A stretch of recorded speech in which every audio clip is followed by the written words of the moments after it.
오늘의 주요 뉴스입니다. 때이른 더위가 기승을 부리면서 전국 곳곳에서 올봄 최고 기온이 나왔습니다. 서울을 비롯해 대구와 구미 등 30도를 훌쩍 넘은 도시도 많은데 더위는 이틀 연속 이어질 전망입니다. 4대강 보의 해체와 활용을 놓고 정부와 환경단체 입장이 엇갈리고 있는 가운데 보 인근 주민들은 활용을 지지한다는 여론조사가 나왔습니다. 활용을 찬성하는 이유로는 가뭄에 대비한 용수 공급이 가장 컸고 홍수 대비와 수질 개선, 친수 공간 활용 등이 뒤를 이었습니다. 최근 국내 한우 농가에서 구제역이 잇따라 발생하면서 곧 열리는 동물보건기구 총회에서 우리나라가 구제역 청정국 지위를 획득하기 어려울 것이라는 전망입니다. 구제역 청정국 지위를 얻어 올해 한우 수출량을 확대하겠다는 계획에도 차질이 예상됩니다. 전기요금 인상이 시행됐지만 지난 2년간 쌓인 한전의 적자액은 여전히 해소되기 힘든 것으로 나타났습니다. 만성 적자를 풀기 위해서 3분기와 4분기에 전기료 추가 인상 여지가 큰 상황인데 정부는 일단 지켜보자는 입장입니다. 윤석열 대통령이 간호법 제정안에 대해 거부권을 행사했습니다. 간호협회는 처음으로 단체 행동까지 예고한 상황인데 야당은 대통령의 거부권 행사를 비판하면서 법안 재투표 방침을 분명히 했습니다.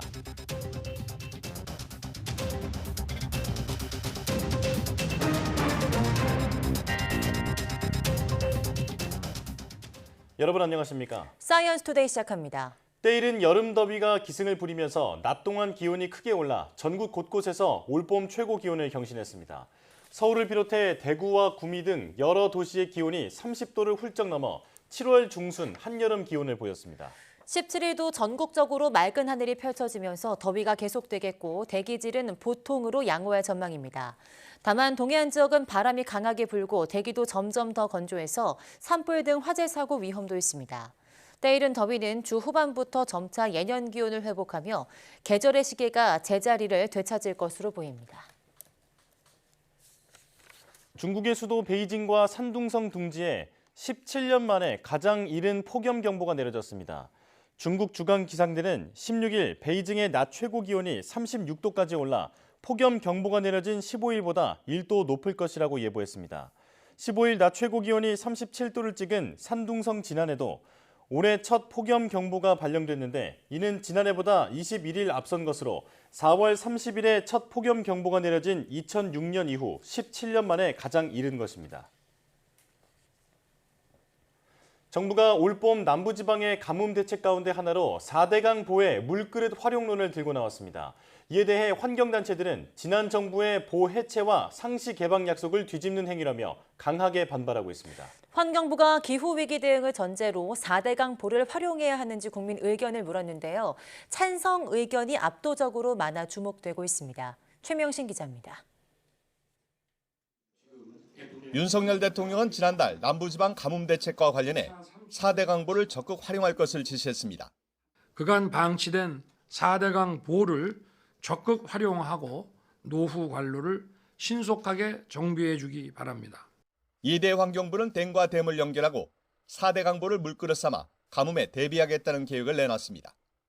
문재인 정부 시절 4대강 재자연화 사업을 뒤집고 보 활용도를 높이겠다는 것이어서 환경단체의 반발을 불렀습니다. 4대강 보호 활용 주장은 무지하거나 갈등을 조장하기 위한 악질적 갈라치기에 불과하다. 4대강 보호 활용은 가뭄 대책이 될 수 없기 때문이다. 환경부가 기후위기 대응을 전제로 4대강 보를 활용해야 하는지 대국민 인식조사를 벌였습니다. 보 인근에 사는 주민 4,000명과 일반 국민 1,000명을 대상으로 실시했는데 보 인근 주민의 86.8%, 일반 국민의 77.4%가 보를 활용하는 데 찬성 의견을 표시했습니다. 4대강 인근 주민 의견을 수계별로 살펴보면 낙동강, 한강, 영산강, 금강 순으로 찬성 의견이 많았습니다. 보 활용을 찬성하는 사람들은 가뭄에 대비한 용수 공급 목적을 가장 큰 이유로 꼽았고 홍수 대비와 수질 개선, 친수 공간 활용 등이 뒤를 이었습니다. 반면 보 활용에 반대하는 사람들은 강은 막히지 않고 자연스럽게 흘러야 한다. 녹조로 인한 수질과 환경 오염이 우려된다는 의견이 많았습니다. 댐과 보, 하구둑을 연계해 운영하는 정책에 대해서도 보 인근 주민과 일반 국민 모두 80% 이상의 높은 찬성률을 보였습니다. 또 하천 시설을 운영할 때 어떤 부분에 중점을 둬야 하는지에 대해선 수질과 수량을 균형 있게 중시하는 방향으로 운영돼야 한다는 의견이 많았습니다. 환경부는 이번 조사 결과를 4대강 보호 활용을 위한 정책 추진 근거로 삼을 가능성이 커 보호 해체를 주장하는 환경단체와의 갈등이 불가피해 보입니다. YTN 최명신입니다. 올 여름 낙동강 녹조 발생을 줄이기 위해서 하천과 제방 등 공유부지에 쌓여있는 퇴비 관리가 강화됩니다. 환경부는 이달 중순부터 6월 말까지 지방자치단체와 함께 공유부지에 적재된 퇴비 소유주에게 수거를 요청하고 불이행 시 가축 분뇨의 관리 및 이용에 관한 법률에 따라 고발하겠다고 밝혔습니다.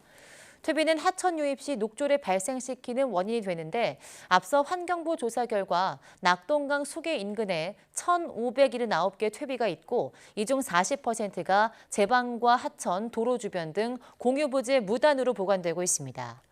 환경부는 공유부지 외 사유지에 보관된 야적 퇴비에 대해서도 퇴비 덮개를 제공하고 적정한 보관 방법을 교육한 뒤 비가 예보되면 덮개를 설치하도록 안내 문자도 발송할 예정입니다.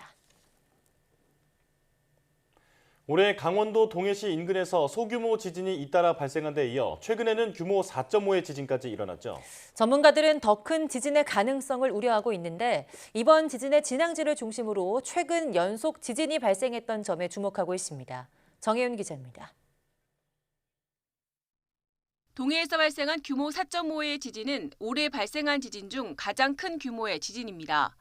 올해 동해 인근에서 잇따라 발생한 지진 16차례 중에서도 가장 큰 규모입니다.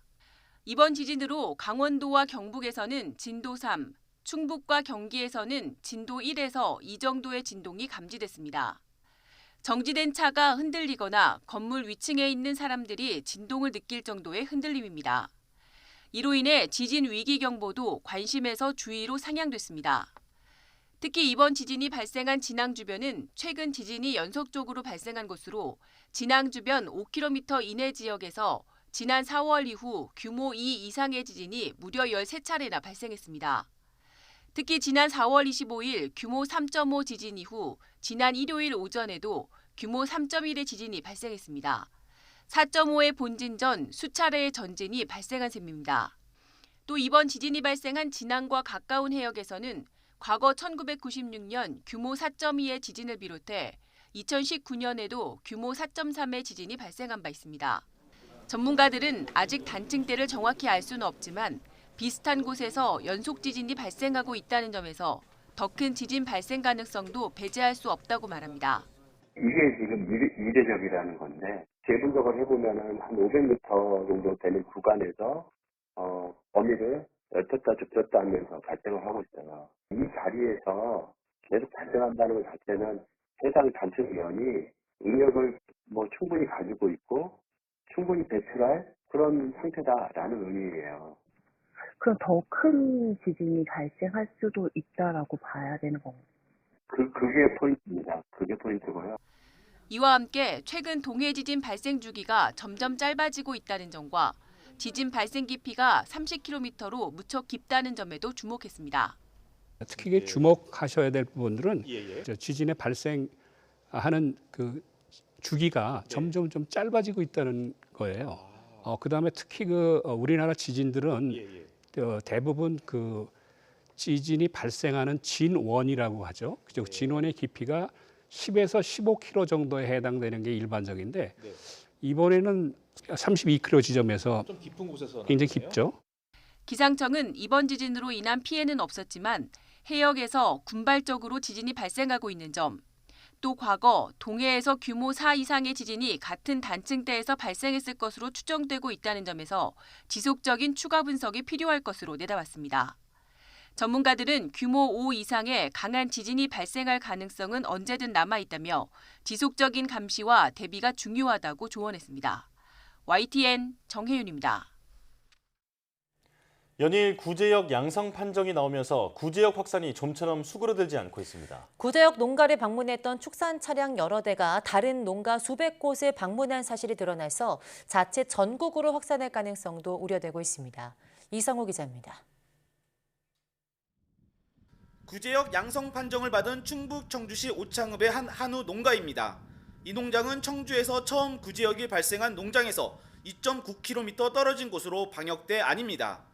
방역대 안에서 발생했지만 구제역을 효과적으로 차단하고 있다고 안심할 수 없는 상황.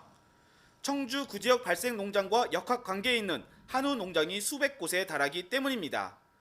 구제역이 발생한 청주 5개 농장의 역학 차량은 14대고 이들 차량이 구제역 발생 전 3주 사이 방문한 한우 농장이 251곳입니다. 역학 차량은 사료 운반과 가축 운반 등 구제역 발생 농장에 드나든 축산 관련 차량을 의미합니다. 방역당국은 이들 차량의 바퀴 등에서 시료를 채취해 구제역 바이러스가 있는지 환경 검사를 벌이고 있습니다. 그런 역학관계의 전반적인 거는 법역본부에서 이렇게 검토를 해야 되는 부분이고요. 저희가 이제 그러면 그 역학 차량이나 뭐 농장들이 통지가 되면 저희는 그거에 대한 이제 방역 조치들을 하고 있습니다. 충청북도는 청주와 증평 등 5개 시군에 한정했던 백신 추가 접종을 충북 전 지역으로 확대한 가운데 농림축산식품부도 전국 우제류 가축 농가를 대상으로 구제역 긴급 백신 접종 명령을 발령했습니다. 이렇게 방역당국이 긴급 백신을 접종하고 있지만 항체가 형성되기까지 2주 정도 기간이 걸립니다. 신항체가 형성되는 시기가 2주 정도로 본다고 하면은 저번 주에 백신을 하였으니까 이번 주까지 가장 우려스러운 시기고요.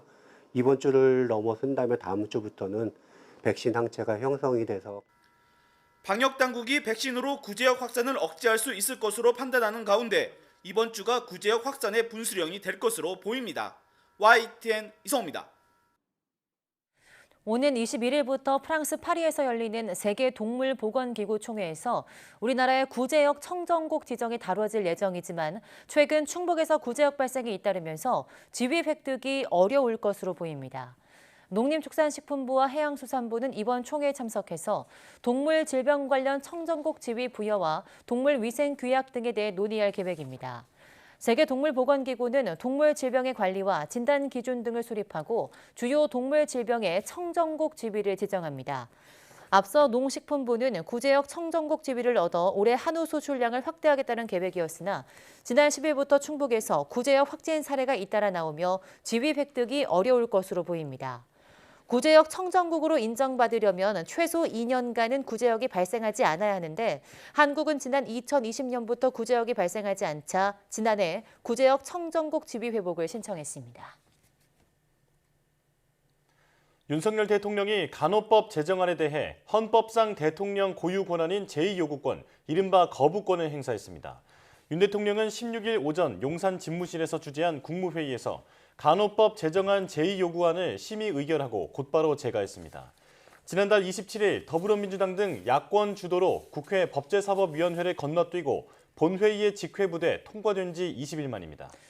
앞서 윤 대통령은 국민 건강은 다양한 의료 전문 직역의 협업에 의해서 제대로 지킬 수 있다면서 간호법안은 유관 직역 간 과도한 갈등을 불러일으키고 국민 불안감을 초래한다고 말했습니다. 윤 대통령은 이로써 지난달 양곡관리법 개정안에 이어서 취임 후 2번째로 거부권을 행사하게 됐습니다. 더불어민주당 박광원 원내대표는 윤석열 대통령이 16일 오전 국무회의에서 간호법 제2요구권 행사를 의결한 것을 두고 국민을 거부한 것이라고 비판했습니다. 박 원내대표는 입장문에서 윤 대통령이 기어이 국민과 맞서는 길을 택했다며 지금 대통령에게 국민 통합의 리더십은 찾을 수 없다고 비판하면서 이같이 밝혔습니다. 이어 간호법이 통과되는 과정에서 정부 여당이 갈등 중재와 합의 처리를 위해 어떤 노력을 했느냐고 물으며 오히려 거부권 행사 명분을 쌓기 위해 국민 분열을 선택했다고 지적했습니다. 그러면서 민주당은 국민 뜻에 따라 국회에서 재투표에 나서겠다면서 국민 건강권에 직결된 문제인 만큼 흔들리지 않겠다고 다짐했습니다. 대한간호협회가 윤석열 대통령의 간호법 제정안 제2요구권 행사에 반발하며 정치적 심판과 법 제정 재추진을 선언했습니다.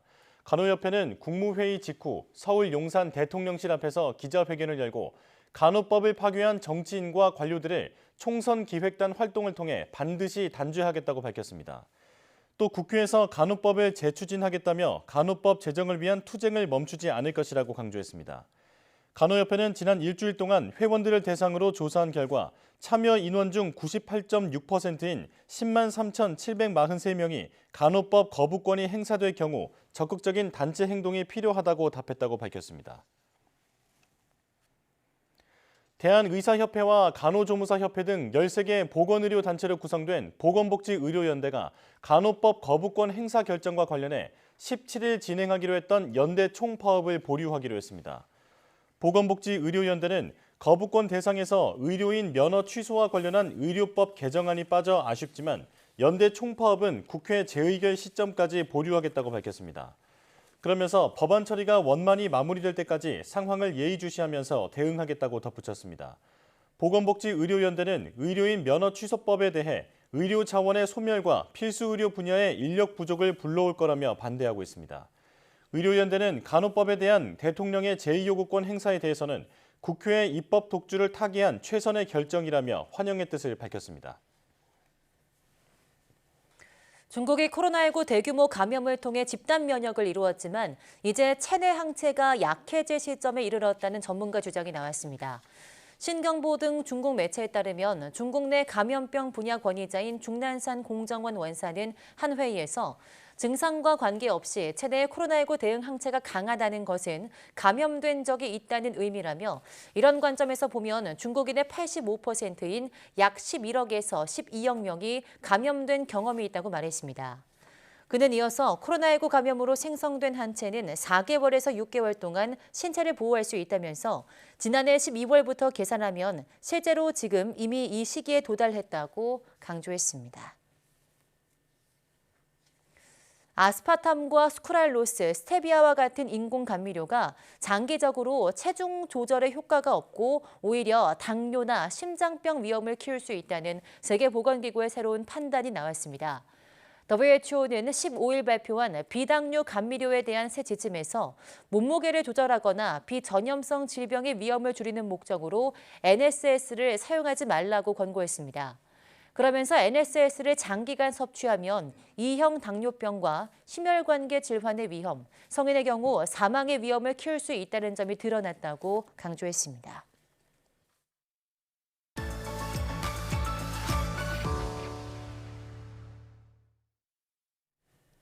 봄이면 급격히 늘어나는 자외선은 성층권에 있는 오존층이 중간에서 일부 차단하지만 지상까지 도달하면 각종 피부 질환을 유발하는데요. 오늘 날씨학개론에서는 자외선은 무엇인지 자세하게 알아보고 자외선의 예보와 영향 그리고 자외선의 피해 예방법까지 알아보도록 하겠습니다. K웨더 반기성 센터장과 함께합니다. 어서 오세요. 네, 안녕하세요. 네, 안녕하십니까. 자외선이라는 이름은 너무나 익숙한데 정확히 어떤 빛을 이르는 것인지는 모르는 분들도 많을 것 같은데요. 자, 자외선이 정확히 무엇인지부터 설명해 주시죠. 자외선은 1801년에 이제 독일의 화학자죠. J.W. 리터가 처음으로 발견을 했는데요. 태양광은 그림처럼 파장이 긴 순서로 적외선, 가시광선, 자외선, X선으로 나뉘죠. 네. 가시광선역을 벗어났기 때문에 사람의 눈에는 보이지는 않습니다. 자외선은 X선보다 투과성이 작지만 가시광선보다는 에너지가 높기 때문에 사람의 피부라든가 작은 생물체에 영향을 주죠. 그래서 살균이라든가 소독기 등으로 사용되기도 합니다. 네. 자외선은 파장에 따라 세 종류의 자외선으로 나뉘는데요. 가장 파장이 긴 자외선 A는 320에서 400나노미터 파장 영역으로 90% 이상이 지표면에 도달하고요. 파장이 길어서 유리창을 통과하고 장기간 노출 시에는 주름과 피부 노화에 영향을 줍니다. 네.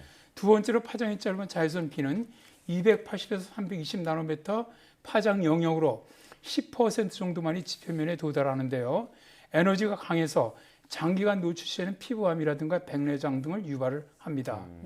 그러나 이제 체내에 필요한 비타민 D를 합성해 주면서 건강에 도움을 주는 자외선이기도 하죠. 네. 파장이 가장 짧고 위험한 자외선 C는 성층권의 오존층에서 다 차단해 주기 때문에 지표면에 도달하지는 않습니다. 네, 그런데 이 자외선 여름에 가장 강할 것 같은데 그 봄철이 되면 자외선 더 조심해라 이런 말이 있잖아요. 그게 정말 과학적으로 맞는 말일까요?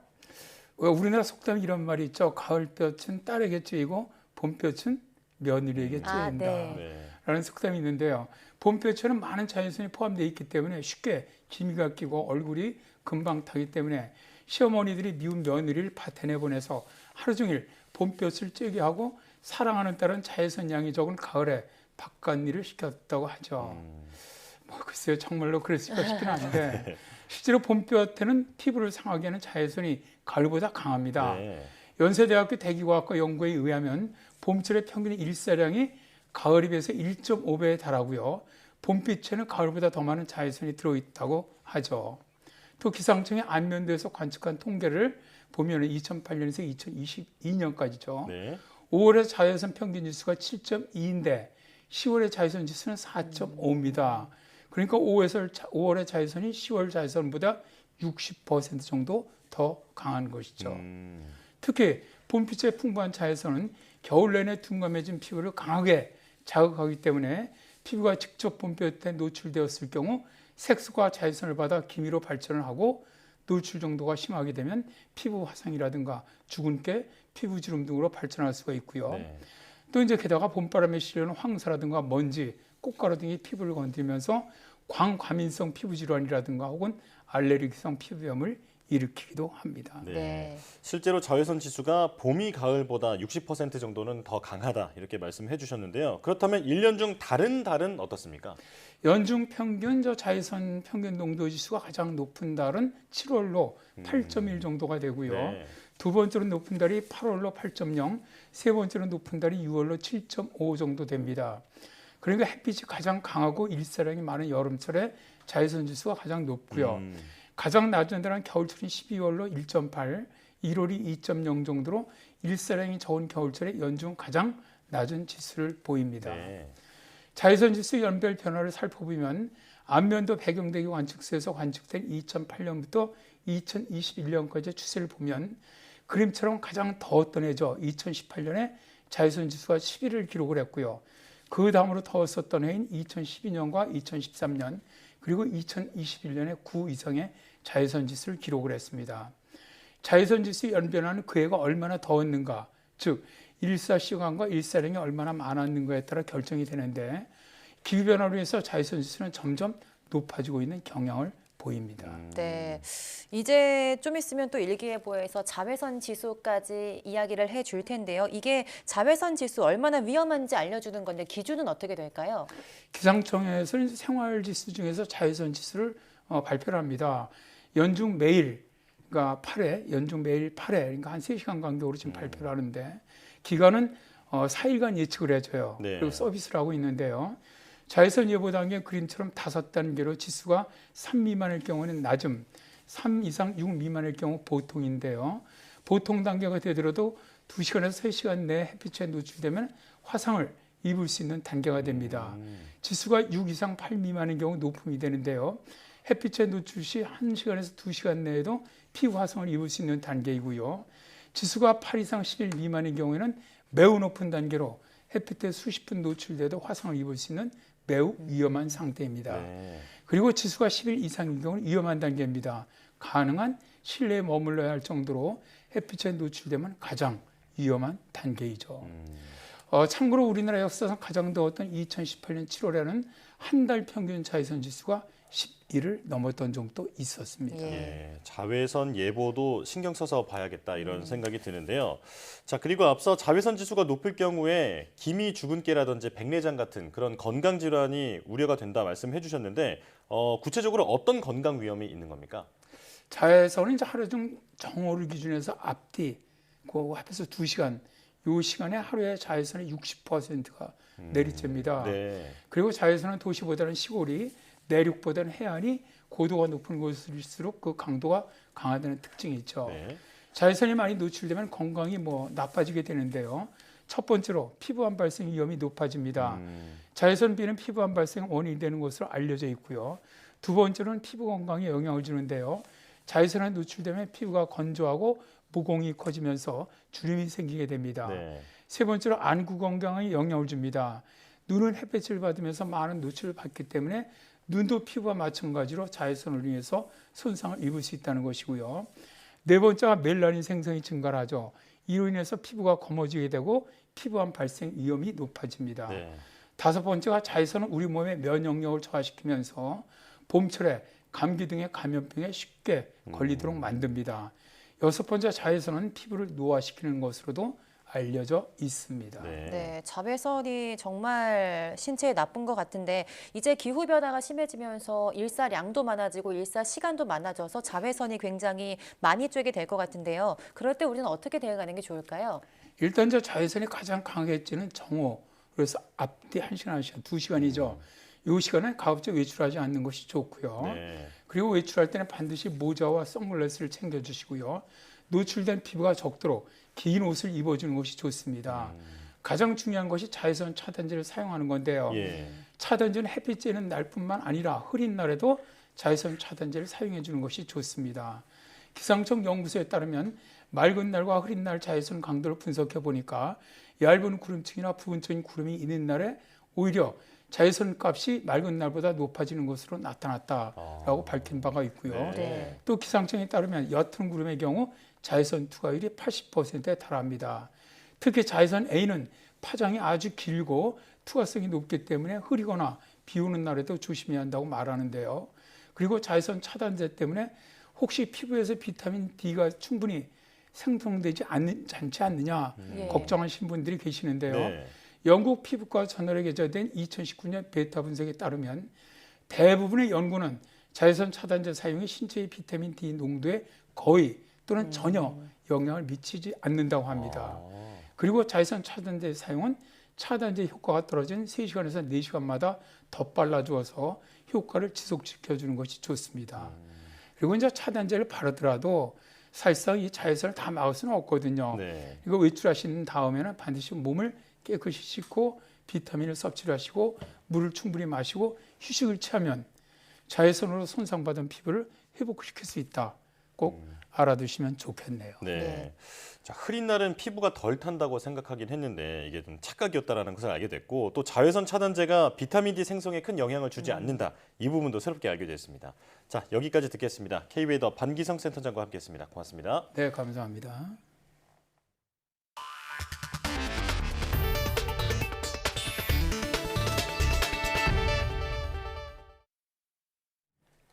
이번에 결정된 전기 가스요금 5.3% 인상이 물가에 미치는 영향은 단순 계산으로는 미미합니다. 하지만 높은 체감 물가와 실질 임금 하락, 지난 여름 이후 이번이 3번째 인상이라는 걸 생각하면 서민 가정의 폭탄이 될 수도 있습니다. 이승은 기자입니다. 45일 미룬 전기 가스요금 5.3% 인상. 물가 안정과 한전의 눈덩이 적자 사이에서 정부가 내린 결론입니다. 이번 인상폭을 소비자 물가 계산식으로 따져보면 소비자 물가 상승 영향은 0.1%포인트로 소폭입니다. 지금은 물가 안정에서 경기 부양이나 등등으로 전환할 때는 아니다. 그러기에는 이르다. 당분간은 물가 안정 기조를 확고히 하는데 정책 역량을 모으고. 하지만 체감 물가가 여전히 높아 파급 효과는 그 이상입니다.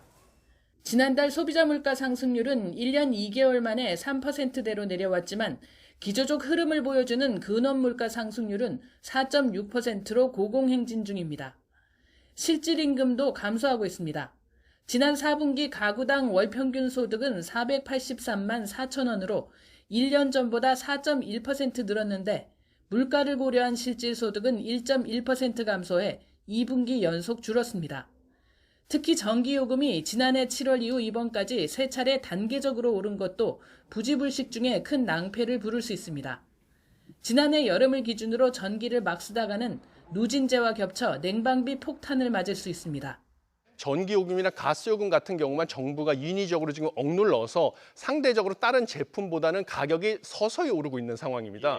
이렇게 되면 경제학에서 기본적으로 소비자들이 보기에는 전기나 가스는 상대적으로 더 싸 보이는 거거든요. 서서히 광범위하게 영향을 미치는 에너지 요금, 특단의 에너지 절약 노력이 없다면 물가 상승으로 이어져 결국 금리 정책까지 영향받을 수밖에 없습니다.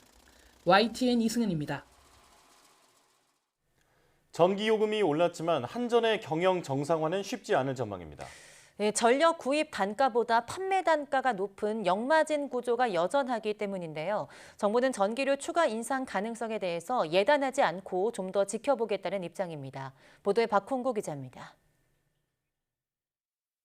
한전은 지난 3월 기준 1kW당 전기를 173.3원에 사서 139.3원에 판매했습니다.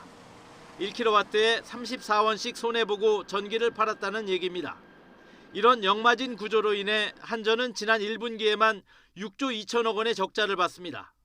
이번에 전기료를 8원 올려 전력 판매 수익은 2조 6천억 원 정도 늘 것으로 추산됐지만 역마진은 여전하고 지난 2년간 쌓인 적자액 39조 원도 해소하기 힘든 상황입니다. 따라서 3분기와 4분기에 전기료 추가 인상 여지가 크지만 정부는 일단 지켜보자는 입장입니다. 현재로서는 예단하고 있지 않고요. 글로벌 에너지 가격 동향이라든지 한전과 가스공사가 에너지 공기업들의 재무 상황이라든지 이런 것들. 산업부는 지난해 말 국회에 제출한 한전 경영 정상화 방안에서 올해 전기요금을 1kW당 51.6원 올리겠다고 밝혔습니다. 하지만 1, 2분기 합쳐 인상액은 21.1원에 그쳤고 내년 총선을 앞두고 정치권이 또다시 요금 조정에 개입할 경우 하반기 추가 인상은 쉽지 않아 보입니다. 앞으로 전기료 추가 인상의 가장 큰 변수는 국제 에너지 가격 변화입니다. 전력 도매 가격을 좌우하는 LNG 가격은 최근 안정세지만 날씨가 덥거나 추워지면 급등할 우려가 있습니다. 더위가 오거나 또 겨울에 또 추위가 오게 되면 사람들이 가스 쓰는 양이 늘어나잖아요. 그럼 전 세계적으로 이제 가스 가격이 또 올라갈 것이고 그렇게 되면 뭐 우리가 또 걱정한 역마진의 폭이 더 커질 수도 있는 거죠. 2분기를 절반이나 보내고 한전 사장이 사퇴하는 등 진통 끝에 결국 8원 인상한 전기요금. 앞으로 한전의 경영 개선 전망도 글로벌 기상 상황과 국제 정세 등에 따라 좌우될 수밖에 없는 불안한 상황입니다. YTN 박홍구입니다. 그동안 대출 금리가 꾸준히 내렸는데 기존 주택담보대출 변동금리는 좀처럼 내려오질 않았습니다. 보통 금리 변동이 6개월 시차를 두고 반영되기 때문인데요. 이제부터는 기존 차주들의 금리 인하를 좀 체감할 수 있을 것으로 보입니다. 김지선 기자입니다. 지난해 11월 정점을 찍은 이후 내림세를 탄 코픽스. 은행 변동형 대출금리 산정의 기준이 됐는데 6개월마다 반영되다 보니 기존 대출자들은 금리 인하를 체감하기 어려웠습니다. 본격적인 금리 인상이 시작된 이후 처음으로 코픽스가 반년 전보다 밑으로 내려왔습니다.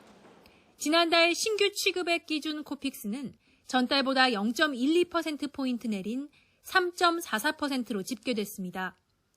6달 전인 지난해 10월 3.98%보다 0.54%포인트 낮은 수치로 현재 기준금리 3.5%보다도 낮습니다. 앞으로 코픽스와 연동되는 주택담보대출 등 은행 변동금리도 코픽스 하락폭만큼 내려가게 됩니다. 실제로 금리가 하락하더라도 쓰시고 계신 대출의 금리 변동 주기가 도래해야 낮아진 기준금리를 적용받을 수 있습니다. 6개월 전에 신규 코픽스 기준금리를 선택하신 분과 앞으로 신규 대출을 신청하시는 분들이 이번 신규 코픽스 금리 하락을 적용받으실 수 있습니다. 금리 하락세 속에 가계대출은 빠르게 늘고 있습니다. 고강도 긴축이 막바지에 접어들었다는 기대감이 높은 데다 차주들이 본격적인 금리 인하를 체감하기 시작하면 대출을 더 늘릴 수 있다는 우려도 나옵니다. 한국도 마찬가지고 미국도 마찬가지로 이제 긴축 종료될 것이다라는 기대감이 시장 금리에 먼저 선반영된 것도 분명히 이유가 있고 대출 금리의 이제 이 인하가 오히려 역설적으로 가계 대출이 늘어나는 효과가 나타나고 있는데요. 다만 추가 금리 인상이 없더라도 지금 수준의 금리가 상당 기간 이어질 거로 예상되는 만큼 전문가들은 가계가 부채 관리에 더욱 신중할 필요가 있다고 조언합니다. YTN 김지선입니다. 어린이 보호구역에서 적발된 신호나 속도 위반 10건 중 3건은 주말에 적발된 것으로 나타났습니다. 경찰청은 지난 1월부터 넉 달 동안 어린이 보호구역 무인 단속 카메라로 단속한 208만여 건 가운데 62만여 건은 토요일이나 일요일에 적발됐다고 밝혔습니다. 이는 학생이 등교하지 않는 주말에는 어린이 보호구역 안전운전에 대한 주의력이 상대적으로 떨어지는 탓으로 풀이됩니다. 경찰청 관계자는 처벌을 강화해도 어린이 보호구역 어린이 교통사고가 이어지고 있다며 주말에도 신호와 제한 속도를 지켜달라고 당부했습니다. 중국 프로축구팀 소속인 우리나라 국가대표 손준호 선수가 공안에 붙잡혀 조사를 받고 있습니다. 최근 잇따른 승부 조작 사건으로 중국 체육계 사정에 칼바람이 불고 있는 와중이라 영사 조력도 쉽지 않은 상황입니다. 베이징 강정규 특파원이 보도합니다. 중국 프로축구 산둥 타이산에서 뛰고 있는 우리나라 축구대표팀 미드필더 손준호 선수. 자신의 생일인 지난 12일 상하이 공항에서 중국 공안에 체포됐습니다. 주중 한국 대사관은 손 선수가 랴오닝성 공안당국의 구금 조사를 받고 있다며 면회 신청 등 필요한 영사 조력 절차를 밟는 중이라고 전했습니다. 손 선수에게 적용된 혐의는 비공무원 뇌물죄로 파악됐습니다. 현지 매체들은 손 선수 영입 과정의 비리 의혹과 함께 승부 조작 연루설을 제기하고 있습니다. 앞서 지난 3월 같은 팀의 조선족 선수 찐징다오가 체포된 데 이어 최근 하오웨이 감독도 종적을 감췄기 때문입니다. 主教练郝伟到底去哪儿了？由于主教练郝伟家中有事，不能指挥比赛，可能还真不见得。 축구 광으로 소문난 시진핑 주석의 축구 굴기에 힘입어 한때 K리그의 10배에 달하는 연봉 잔치를 벌였던 중국 프로축구. 그러나 대표팀 실력은 피파 랭킹 81위, 5번 연속 월드컵 진출 실패라는 초라한 성적표뿐입니다. 지난해 연말엔 15세 이하 유소년 축구 결승전 승부 조작 의혹이 사실로 밝혀지기도 했습니다. 체육강국의 명성과 달리 유독 축구에 약한 이유로 고질적 부패가 지목되면서 대대적인 칼바람이 몰아치고 있습니다. 国家体育总局党组成员、副局长杜兆才涉嫌严重违纪违法。 축구뿐만이 아닙니다. 第二罚也有，这样的话呢，双方分差来到1分，还有1分28秒的时间，这个比赛，又失误，这什么？这球。 프로농구에서도 지난달 플레이오프 경기 승부 조작으로 전 중국이 발칵 뒤집혔습니다. 베이징에서 YTN 강정규입니다.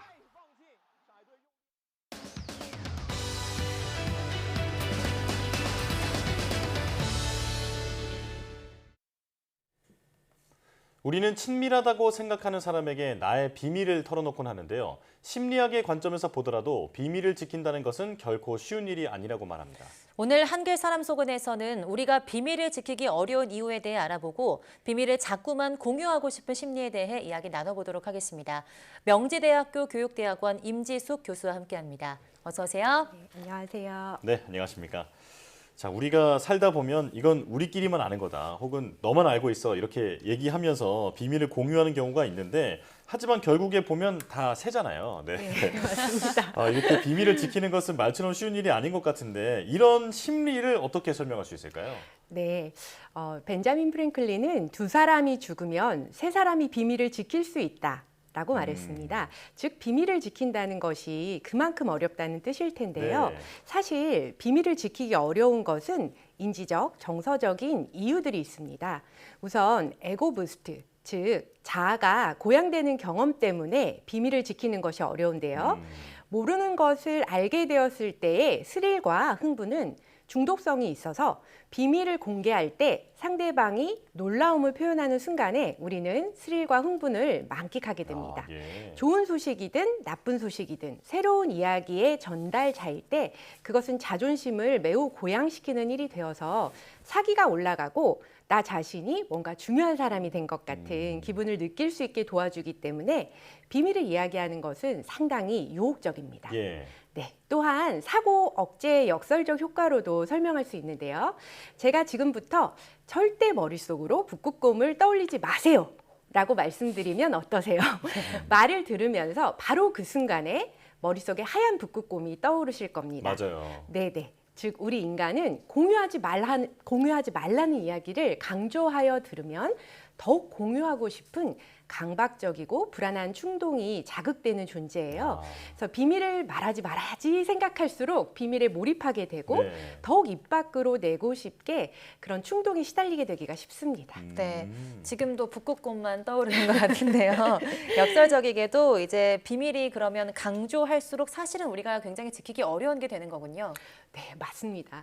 또한 우리 뇌는 많은 일들을 저장하고 기억도 해야 하고 삶 속에서 부딪히는 문제들도 해결을 해야 하기 때문에 늘 바쁘거든요. 그런데 비밀을 알고 있지 않은 사람과 이야기할 때는 비밀을 누설하지 않아야 한다는 것에 매번 의식적인 에너지를 쏟아야 해요. 즉 의식의 흐름대로 물 흐르듯이 편하게 이야기를 할 수 없고 비밀이라는 장애물에 부딪혀서 에너지를 쏟아서 비밀을 유지해야 하기 때문에 뇌의 인지 처리 과정에 부담을 주게 됩니다. 기본적으로 이런 인지적 에너지를 계속 쓰는 것이 부담스럽기 때문에 비밀을 유지하는 것이 어렵기도 해요. 제가 전공한 심리 상담은 내담자의 이야기에 대한 비밀 보장이 첫 번째 원칙이기 때문에 늘 여기에 에너지를 굉장히 많이 쓰고 혹시라도 실수하지 않도록 늘 주의를 기울입니다. 이런 의식적 노력을 놓치지 않아야만 비밀을 잘 유지할 수 있거든요. 아, 네. 그런데 의지력이나 신뢰만으로는 비밀을 지키기가 쉽지 않을 것 같은데 이렇게 비밀을 사람들이 못 지키게 되는 이유는 뭘까요? 네. 예, 비밀을 갖는 것이 스스로에게 수치심이나 죄책감, 걱정 같은 부정적인 정서를 느끼게 할 수 있고요. 네. 비밀을 지키기 위해서 고립되는 상황을 초래하기도 합니다. 그래서 스스로 진정성 없는 사람이라고 느끼게 할 수도 있고요. 또 5,000명 이상의 사람들로부터 수집한 콜롬비아 대학교 슬래피안 교수팀의 연구 결과에 의하면 어느 한 시점을 잡아서 물었을 때 약 97%의 사람들이 어떤 순간이든 적어도 하나의 비밀은 가지고 있고요. 평균적으로 13개의 비밀을 가지고 있다고 합니다. 비밀의 내용은 주로 관계 문제나 부정행위, 타인의 신뢰를 저버린 것 등과 관련되는 것이 많은 것으로 나타났는데요. 비밀에 대해 계속 반추하면 웰빙의 수준이 낮아지고 신체적 건강까지도 악화하기 때문에 이러한 관점에서 본다면 사실 비밀을 털어놓는 것이 유익합니다. 단순히 카타르시스와 안도감을 느끼는 것에서 그치지 않고 필요한 정서적 지원이나 유용한 도움이 되는 조언을 받을 수도 있기 때문에 비밀에 대해 반추하는 일이 줄어들고 웰빙이 향상될 수 있거든요. 네. 들어보면 누군가 비밀을 나누는 것이 도움이 될 수도 있는 것 같은데 우리는 점점 그래도 비밀을 유지하는 것이 굉장히 어려워지거든요. 이런 이유가 뭐가 있을까요? 네.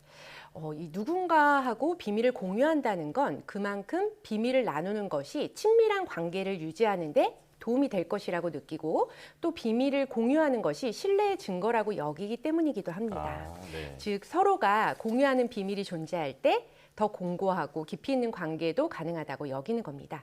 비밀은 보통 베스트 프렌드와 나누게 되잖아요. 그렇죠. 예, 그래서 비밀을 만들자는 쪽보다는 누구와 비밀을 나눌 수 있을지를 신중하게 고려하는 쪽에 방점을 두게 됩니다.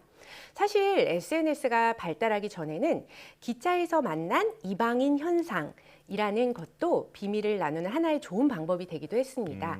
즉 낯선 장소에서 서로 의지하기도 하고 많은 이야기를 주고받으면서 속 깊은 이야기를 나누지만 나에 대한 정보도 별로 없고 또 다시 만날 가능성도 거의 없기 때문에 오히려 비밀을 나눌 수 있는 거죠.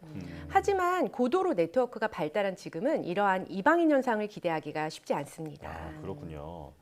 자, 이렇게 비밀 누설을 참는 것이 어려운 것이 이제 사람의 자연스러운 심리라고 봤을 때는 누군가 비밀을 공유하긴 해야 할 것 같은데 그렇다면 비밀을 공유해도 좋을지의 어떤 그 기준이 있을까요? 네, 이 조금 더 복잡한 기준을 말씀드리기 전에 남자 혹은 여자 중에서 누가 더 비밀을 잘 유지하는가라는 질문에 대해 여러분 어떻게 생각하세요?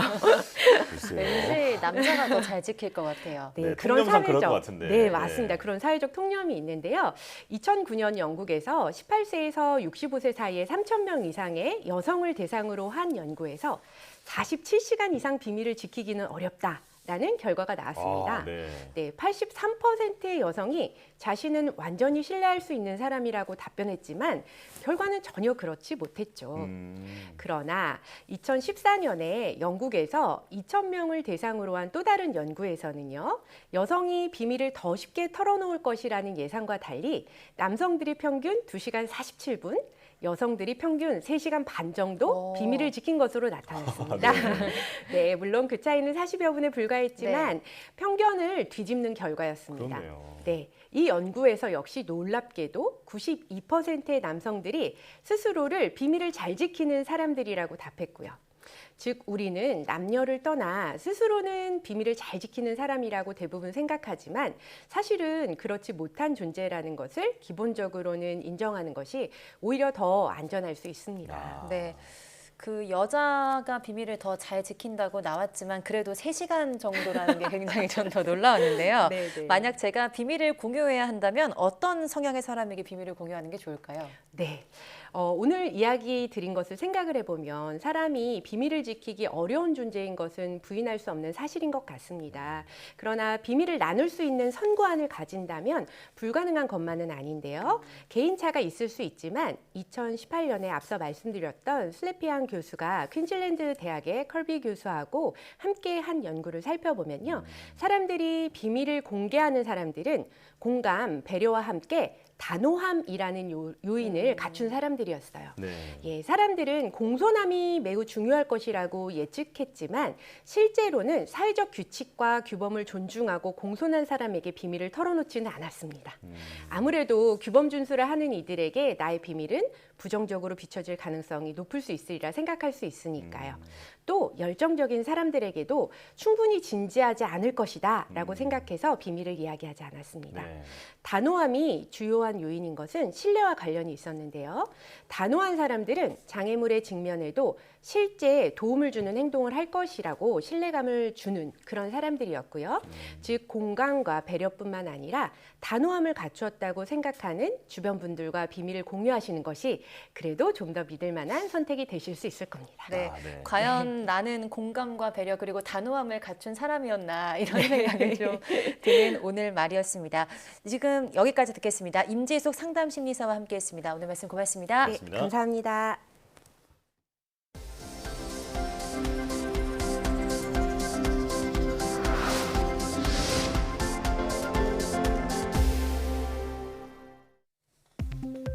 비타민 D 수치가 낮으면 코로나19 감염 후 장기 후유증이 생길 위험이 크다는 연구 결과가 나왔습니다.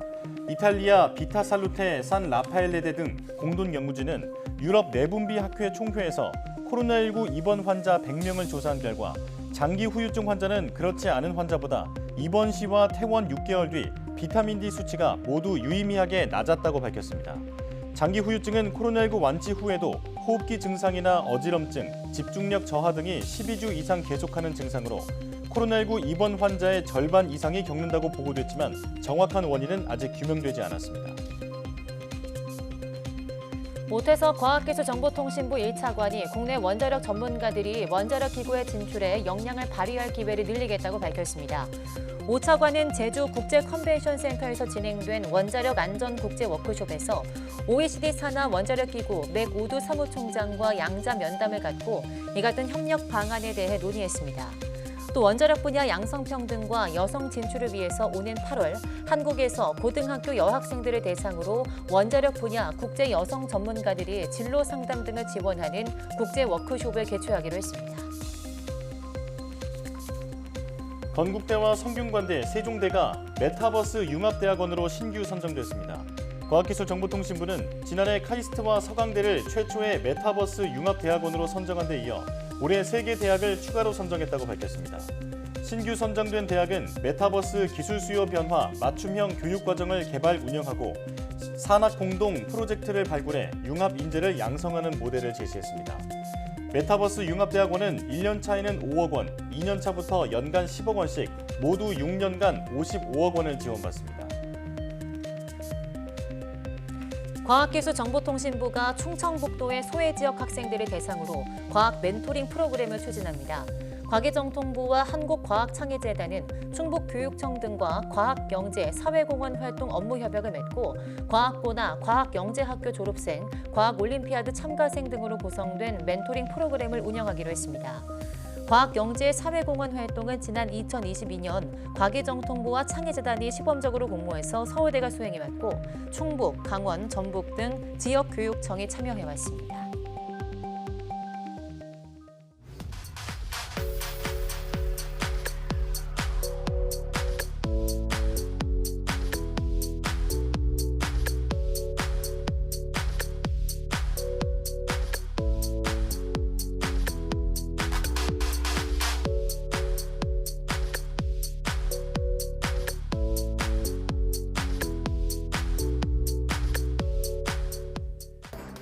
세계 곳곳이 역대 최고 기온을 경신하는 등 이상 기온으로 몸살을 앓고 있습니다.